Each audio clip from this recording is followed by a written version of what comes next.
হাজার হাজার মানুষের উপস্থিতিতে চিরবিদায় নিলেন উপমহাদেশের সর্বজন শ্রদ্ধেয় আলেমে দ্বীন পীরে কামিল ঢাকা দক্ষিণ দারুল উলুম হুসাইনিয়া মাদ্রাসার সাবেক শায়েখ শায়খুল হাদিস আল্লামা আব্দুল কুদ্দুস সাহেব শায়েখে বারোহালি পীর সাহেব।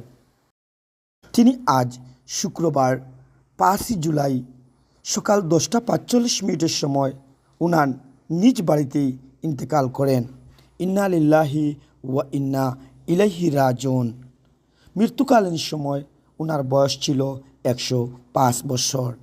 আজ মাগরিবের নামাজের পরে স্থানীয় শাহগলি বাস স্ট্যান্ডে হাজার হাজার মানুষের উপস্থিতিতে তাহার জানাজা সম্পূর্ণ হয়। উক্ত সময় উপস্থিত ছিলেন বাংলাদেশ জমিয়তে উলামায়ে ইসলামের কেন্দ্রীয় আমির শায়েখ জিয়াউদ্দিন সহ সিলেটের ভিন্ন রাজনৈতিক ও সামাজিক সংগঠনের অনেক নেতৃবৃন্দ এবং সিলেটের অনেক উলামায়ে কেরাম ও সাধারণ জনগণ।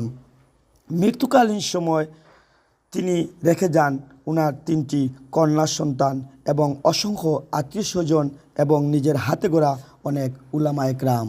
Sylhet daily Times, Majed Ahmed Chowdhury, Zakiganj.